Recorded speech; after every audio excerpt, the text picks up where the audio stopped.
Okay, hi everyone. So Professor Hobson Baker and I wanted to just give you a brief overview of what is the digital humanities. For some of you, you've taken these seminars before, or you've heard these terms and this umbrella term of digital humanities quite often. But for those of you who haven't, or want kind of a refresher, or think this is an area that you might want to really explore a little bit more in the future, this class is going to be great to sort of help you branch out a little bit and think about these areas.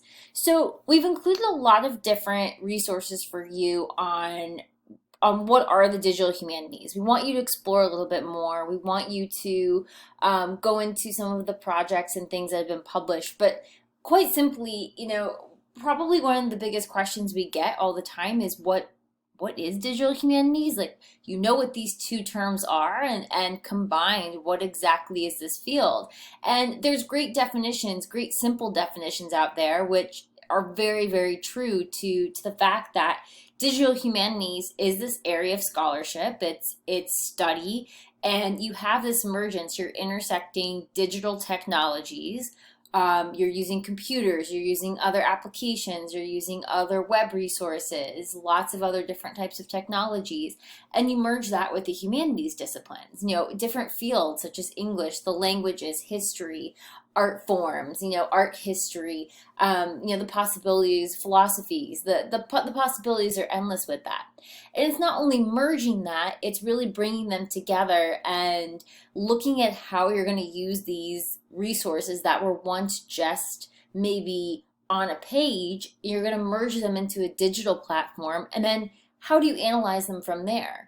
You have this new form that you're getting them put into. So it's taking that application of using technology, these tools, these methods to these traditional humanities areas and putting them together, which is really cool because as you can see, we've just so very much advanced in all of our different technologies as we've gone on. And it can only really help others sort of understand and reimagine and revisit some of these really classic areas, text, authors, and so forth in a different dimension. So honestly, a basic definition like that is great. There are so many really good resources, ones that you don't have to pay anything for. For example, we've linked to a lot of these on your general course information page, your week one page, and it would really be helpful for you to go through them.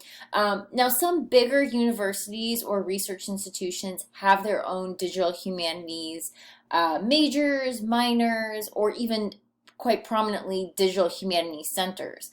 As you can see, this term has been floating around for a really long time, and it's actually been out there where a lot of people have been immersing themselves into this area. So one particularly that we've linked to that's very helpful is Duke. And what especially I like about this is you have a little bit of a chronology here as kind of how some certain projects actually came to be. And you can see it wasn't, you know, that long ago, but certainly even in the 80s, you had some of these projects beginning at Harvard and other institutions that are still around today in, of course, different types of forms. So it's interesting to see as when they had updated, and this, of course, has been updated even more times, what you can kind of look at in terms of the basic definitions. And I think that's really helpful to kind of look a little bit more about. Professor Hobson Baker and I are going to share with you some other digital tools that we're going to use. We're starting off a little bit more simply, but as you can see, there's a lot of different tools and methods that you can use here. If you are working on a project that involves mapping quite a bit, that might be helpful. For publishing, that might be helpful.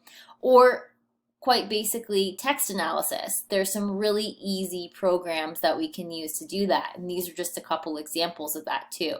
So Duke is going to be a really helpful resource for you. Another goal we would love to have, for us at the end of our term and our semesters is that we'd love to have a digital humanities repository for Rosemont students so that we can encourage everyone to keep taking classes and immerse themselves in projects.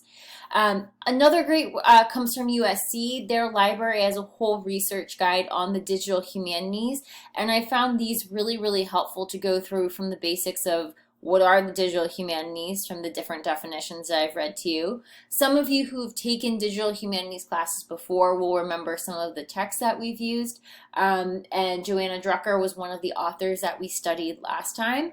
What's really nice in here is that there's links, and these are all open access books. So I've linked to some of these in your general module that Professor Hobson Baker and I want you to have. You don't have to pay for any of these things, which is really, really nice. They're completely free, and you can use these books to sort of guide, and we'll be referring to some of these, especially when we go through definitions or things like that.